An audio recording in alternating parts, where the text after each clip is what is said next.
Mstaafu makamu wa rais ana kaka yake ambaye ni padri Sebastiani Sebayanga yuko humu. Basi usimame bana, watu wakija kuona siku moja.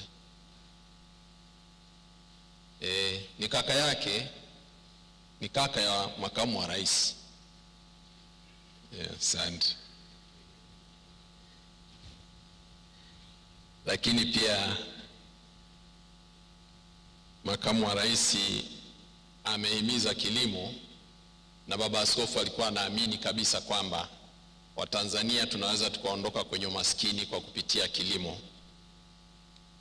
Na alipotaja wanafunzi wake wanaomsifia, Mheshimiwa mkuu wa wilaya, una wanafunzi wengi sana hapa, na jana walikuwa zilipopelekwa salamu za rais kwa marehemu wetu na makamu wa rais, walikuwa wamejaa Dodoma na walipinga ili jeneza, wakasema sisi tunataka jeneza zuri zaidi. Lakini tukasema alipenda maskini, jeneza hili ndio linamfaa. Kwa hiyo mkuu wa wilaya usije kaambiwa unatoa vitu ya nani. Lakini wanafunzi wa baba marehemu, ukiona umati wote huu, wamewawezesha kwa mengi wanafunzi wake, na wako hapa wanafunzi wote mliofundishwa na baba Mfumbusa, mliosaidiwa, naomba mliofika, naomba msimame wote, kutoka kwenye taasisi, kutoka wapi, popote ulipo, simama tu, simama, nyosha mkono.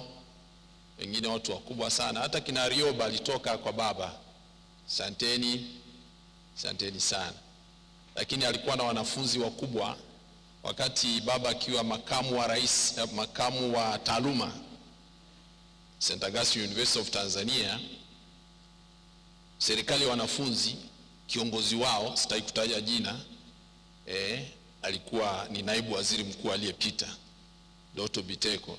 Kwa hiyo walipokuwa wanakuja kwangu kama wasaidizi wangu, basi ulikuwa unaona wamekaa vizuri, kumbe na yeye alijifunza uongozi kutoka kwa baba hapo. Lakini wapo wengine wengi tu, wengine vyama vya upinzani. Waziri wa elimu alikuwa Henche, yuko kule, usisimame, okay hapo hapo.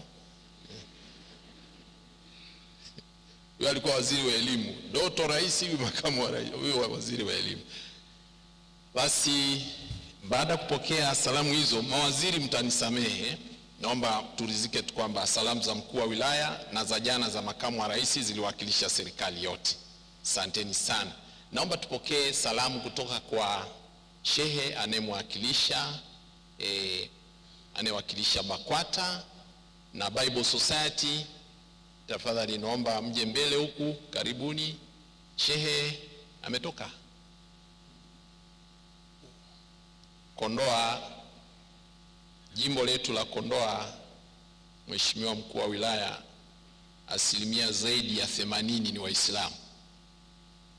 Na baba askofu katika wataalamu Tanzania, sio Tanzania, Afrika, waliosomea vizuri mahusiano kati ya Waislamu na Wakristo, ndio alikuwa huyu ambaye ametuacha. Ana wafuasi wake wengine wawili, lakini huyu ndio alikuwa mbobezi na ni mshauri, na ndio nuncio aliposoma interreligious dialogue, ilikuwa kati ya ubobezi wake mkubwa, na alifanya tafiti Afrika yote.